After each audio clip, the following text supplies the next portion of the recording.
경매 개시 결정하고 난 다음에 법원에서 어떻게 한다고요? 이거 지우고 다시 합시다.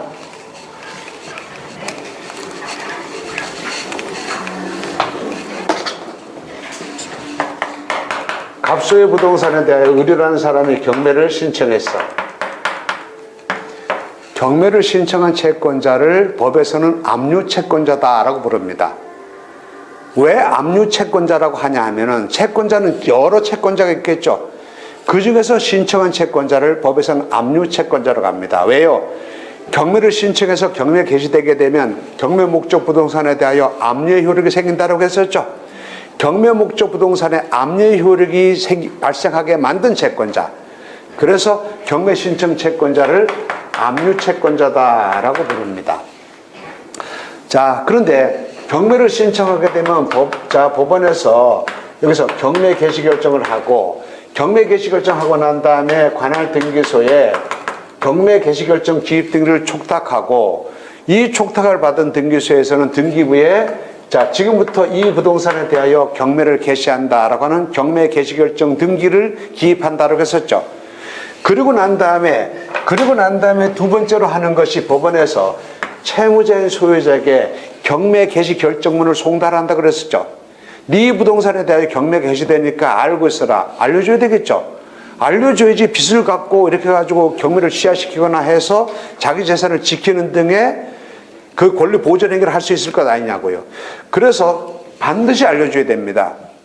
이게 자, 경매 개시 결정문을 송달해야 되는데, 송달이 되지 않은 상태에서는 경매 절차를 더 이상 진행시킬 수가 없다라는 얘기입니다. 그럼 여러분 이런 생각 한번 해보세요. 그럼 우리 경매 신청했는데 갑이 얘가 도주해가지고 없어졌어. 그럴 수 있겠죠. 그럼 송달이 안 될 것 아닙니까? 송달이 안 되면 그럼 영원히 그럼 경매를 못하는 거 아니고요. 자, 보세요. 다른 얘기를 하겠습니다. 갑이라는 사람에 대하여 의뢰라는 사람이 소송을 제기했습니다. 민사사건에서 소송을 제기하는 사람을 원고라고 하고 타방 당사자를 피고다라고 합니다. 그럼 원고가 소장을 법원에다가 제출하게 되면, 소장을 제출할 때는 자, 법원에서 제출하는 소장과 소장 부본을 같이, 피고 수 많고 소장 부본을 같이 냅니다. 피고가 한 사람이라고 한다면 법원에 제출하는 소장과 소장 원본과 소장 원본의 복사본, 부본을 같이 냅니다. 그럼 부본의 용도는 뭔가? 부본을 이거 피고에게 송달합니다. 야, 가봐. 을이 너한테 돈 1억 원 달라라고 우리 법원에 소송을 제기했다. 너 할 말 있으면 하라 라고 한단 말입니다. 그럼 이거를 보고 갑이라는 사람이 무슨 소리야, 내가 너한테 돈 갚을 게 뭐 있는데 라고 해가지고 여기다 답변서를 낸단 말입니다. 그럼 그 답변서의 부본을 다시 법원에서 다시 원고에게 송달합니다. 그럼 이거 보고 원고가 분기탱천해가지고 무슨 소리, 네가 인마 계약 당사자로 사인했잖아, 돈 뭐 나하게 채무를 변제할 책임이 없다고 하면서 또 낸단 말입니다. 이렇게 해서 변론 기일 전에 자기 주장과 답변을 주거니 받거니 한단 말입니다. 이걸 변론 준비 절차라고 합니다. 변론 준비 절차를 거쳐서 쟁점이 정리되고 난 다음에 법원에서는 변론기를 정하여 예컨대 4월 27일 법정 매토 법정으로 나와라 라고 둘이 부른단 말입니다. 그 원고 피고가 법정에 나가가지고 거기서 자기 할 말도 하고 증거도 제출하고 증인도 채택하고 이런 식으로 해가지고 내 말이 옳다라고 하는 거, 이 실체적 진실을 규명하기 위한 노력을 한단 말입니다. 소송이 이렇게 되는데, 자 보세요. 소송도 보세요. 원고가 소송을 제기해 돈 달라고 소송했어. 얘가 도주했어. 송달이 안 되잖아. 아예 법정에 와가지고 싸움을 하려고 하면 양 당사자들 이게 다 올라와야 싸움이 될 거 아니냐고. 근데 여기 안 나온단 말입니다. 그러면 이 소송은 영원히 못하는가? 그게 아니고요. 처음에 송달할 때는 송달하는 기간 중에서 원칙적인 송달 기간은 집배원 송달입니다. 집배원. 집배원이 뭐예요? 예? 우편배달부죠, 그죠? 집배원이라는 말은 우편배달부 그럼 바로 알잖아, 그지? 근데 이게 어려운 집배원이라는 말로 바뀌었단 말입니다. 우편배달부가 집배원으로 바뀐 사정을 알고 계세요, 여러분 혹시? 옛날에 우편배달부라 그랬잖아. 지금 집배원이라 그러잖아. 옛날에요, 우편배달부는 배를 2번 울린다라는 영화가 있었습니다. 끈적끈적한 영화였습니다. 우리는 아버지 안 닮은 애가 태어나면은, 야, 이거 다리 밑에서 주워온 애라 그러지, 그지? 그러잖아. 우리 말로 다리 밑에서 주워온 애다라고 하는 말 표현 비슷한 게 미국에서는 저거 우편배달부의 자식이다. 이렇게 표현한답니다. 무슨 얘기인지 아시겠어요? 그러니까 미국의 우편배달부는 편지만 배달하는 게 아닌가 봐. 그 영화가 대박을 쳤단 말입니다. 그러자 대한민국에 있는 우편배달부 아저씨들이, 야, 우리는 순수하게 편지만 배달한다. 왜 우리를 그렇게 나쁜 놈이라고 박봉에 시달리 우리를 나쁜 놈으로 취급하는가. 막 들고 일어났습니다. 그래서 우편배달부라는 명칭이 없어지고 그때부터 더 어려운 듣보잡 용어인 집배원으로 바뀐 겁니다. 좋아요. 자, 송달기관, 원칙적인 송달기관이 누구라고요? 집배원 송달이라고. 제가 여기서 우편배달부는 배를 띵동띵동 2번 울린다 이런 얘기 하는 이유는 잊어먹지 말라고 얘기하는 거야. 송달기관, 원칙적인 송달기관이 누구라고요? 집배원 송달이야. 집배원 송달인데, 보세요. 여기서, 그 법원에서, 여기서 소장 부본을 피고가 송달하죠. 얘가 없어. 그럼 법원에서 송달하는 서류는 가가지고 집배원 아저씨가 본인 이름을 확인하고 신분증 확인하고 그 다음에 주죠? 안 받아보셨어요? 자, 그런데 간데 보니까 얘가 없어. 그럼 어떻습니까? 송달 못했지? 송달불능이잖아. 송달불능이 어떻습니까? 송달이 안 됩니다. 새가 없습니다. 라고 하게 되면 이걸로 다시 가겠지, 법원으로. 그럼 법원에서, 통상적인 송달, 집배원 송달이 안 되면 그 다음에 어떻게 하냐. 그 다음에, 이 사람이 낮에 가니까 없어서, 낮에 근무하고 하니까 전부 근무하고 맞벌이 보고 근무하고 하니까 아마 그래서 못하겠지. 그래서 야간에 송달하러 간단 말입니다. 야간 특별 송달. 야간 특별 송달도 안 된다라고 한다면 나중에 여기서 집행관 송달, 집행관이 송달의 서류를 가지고 갑니다. 그것도 안 된다. 이것저것 모두 송달 방법을 모두 실시했는데 결국은 송달이 안 된다라고 하게 되면 공시송달을 하게 됩니다. 공시송달을 하게 되면 송달할 서류들을 법원 게시판에다가 게시합니다. 그리고 그 법원 인터넷상으로도 올려놓습니다. 그러면 법원 게시판에다 게시하고 나면 게시한 날로부터 2주가 지나고 나면 상대방에게 송달된 것으로 간주합니다. 자, 그럼 보세요. 자, 여기 보세요. 그러면 여기서 얘가 피하더라도 나중에 공시송달되고 나면 송달된 것으로 간주한다는 얘기죠.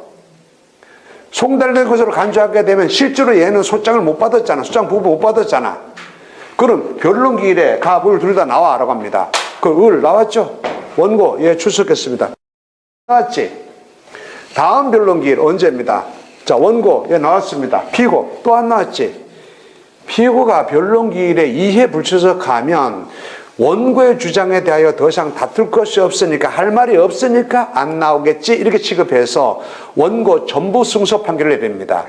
이를 뭐라고 하는가? 의제 자백이라고 합니다. 원고의 주장을 모두 자백한 것으로 다뤄진다. 이런 얘기입니다. 그래서 대개 소송이 끝납니다. 그러니까 피해 다닌다고 해가지고 이게 안 된다는 건 아니지. 동일한 얘기들이 경매 사건에도 나타나겠죠. 제 얘기가 지금 잘 이해가 안 가서 지금 조용히 있는 겁니까? 아니면 너무 가짜는 얘기를 해서 가만히 있는 겁니까? 자, 보세요. 경매 사건에서도 여기에서 경매 개시 결정문이 송달이 안 되는 경우가 있겠지? 송달이 안 되면 어떻게 되는 겁니까? 그럼 야간 특별 송달을 실시합니다. 그래도 안 되면 집행관 송달합니다. 이런 모든 특별한 송달 방법을 다 실시했는데 그래도 결국은 송달이 안 된다. 그럼 어떻게 한다고요? 신청 채권자가 동사무소 주민센터 가가지고 여기 불거주 확인서를 띱니다. 얘가 여기 거주하지 않습니다라고 불거주 확인서를 떼어서 공시송달을 신청합니다. 그 법원에서 모든 송달 방법을 실시하였는데 결국 송달이 안 됐다라고 한다면 공시송달 명령을 발령합니다. 공시송달 명령을 발령하고 나면 그 날로부터 공시송달 명령 한 날로부터 얼마가 지나면 2주가 지나면 상대방에게 송달된 것으로 간주한다 이 말이에요. 자, 내일 그런 부분들을 모두 보겠습니다만은 법원에서 받은 서류와 법원에서 송달할 서류들은 모두 문건 접수 내역과 문건 송달 내역에 일자별로 모두 기재됩니다.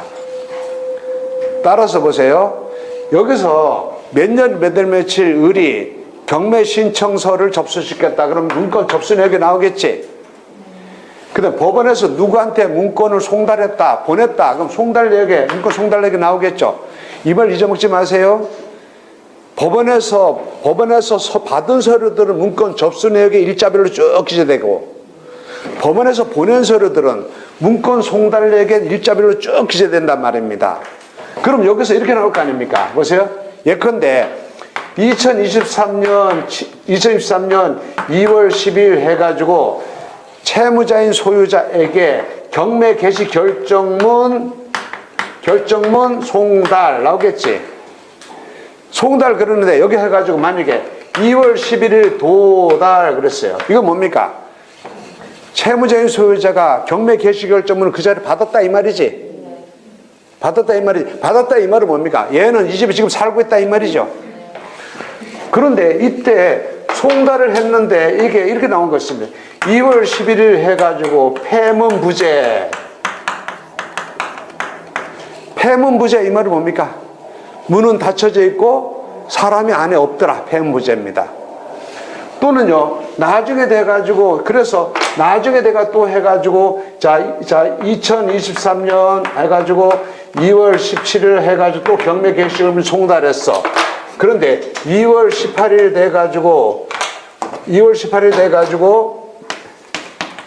해가지고 여기서 수친불명이 나왔어요. 수친불명 이 말은 무슨 얘기입니까? 얘가 김계똥이라고 한다면 김계똥씨 그러니까 그런 사람 모르는데요 그랬다고요. 그럼 수에 걸쳐 가지고 송달을 실시하는데 결국 송달이 안 되죠. 그럼 나중에 돼가지고 여기에 해가지고 여기 돼서 자 여기서 2023년 자 3월 10일 해가지고 공시송달 신청 이렇게 되어 있습니다. 그래 놓고 여기서 2023년 3월 12일 해가지고 여기서 자 경매 개시 결정문 송달 그랬어. 송달 그렇고 여기서 해가지고 도달을 2023년 3월 17일 해가지고 도달 그랬어.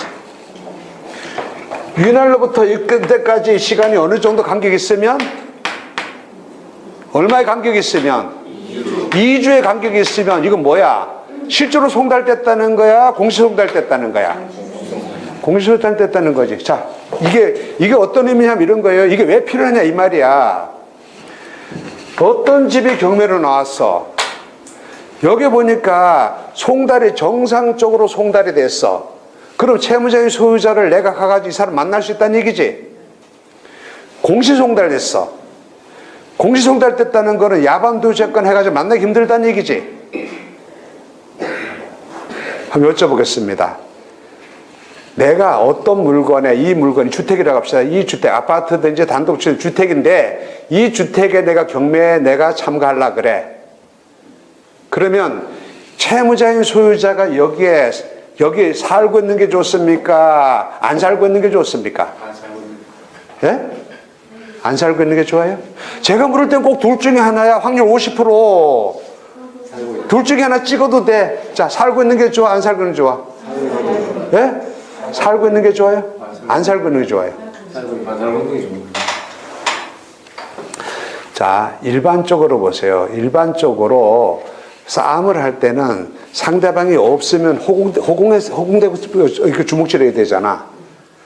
상대방이 있는 것이 편해요. 근데 상대방이 없다. 상대방이 없는 경우는 두 가지로 나눠져. 상대방이 없는데 얘가 채무자인 소유자가 없어. 야밤도주했어. 야밤도주했는데 여기 있는 세간사리를 거의 다 중요 세간사리를 다 가지고 도망갔어. 그 무혈입성이지. 세간사리는 그냥 내비두고 몸만 도망갔어. 이건 나중에 명도 집행하려고 아주 애를 먹어요. 따라서 지금 제가 뭘 얘기하는 겁니까? 이게 만약에 정상적인 송달이 되었다고 한다면 내가 이 집에 가서 갑을 만날 수 있다는 얘기지. 그럼 얘가 배당을 얼마나 받아가는지, 얘가 어디 가서 이사 갈 때 있는지 없는지 이런 거 확인해보고 하면서 하면 될 거 아니냐고. 아예 이게 공시송달로 되어 있어. 그럼 둘 중에 하나지. 무연립성이든지 아니면요, 명도 집행 난이도가 아주 올라갔든지 둘 중에 하나 아닙니까? 확인해봐야 되겠지. 뭐인 경우에는? 공시송달인 경우에는. 그래서 송달이 채무자에 대한 송달이 정상적인 송달이 되었는가, 공시송달이 되었는가에 따라서 내가 난이도가 달라지잖아. 일단 낙찰 바꿔보자 이게 아니고 이미 경매 들어가기 전에 그 난이도까지 다 계산하고 들어간다 이 말이에요. 이해가셨습니까? 네. 여러분들이 그냥 왜 이런 부분을, 왜 경매 절차를 하나하나 제대로 공부해야 되는지, 예? 그때마다 얘기할 겁니다.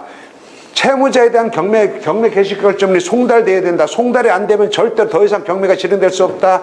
반드시 송달이 돼야 돼. 근데 송달이 진짜 실제로 송달이 되는지 아니면 공시 송달이 되는지, 이것에 따라서 여기 매수희망자의 난이도가 달라진다 이 말입니다. 그러니까 송달이 제대로 되는지 안 되는지 확인해 볼 필요가 있다 이 말입니다.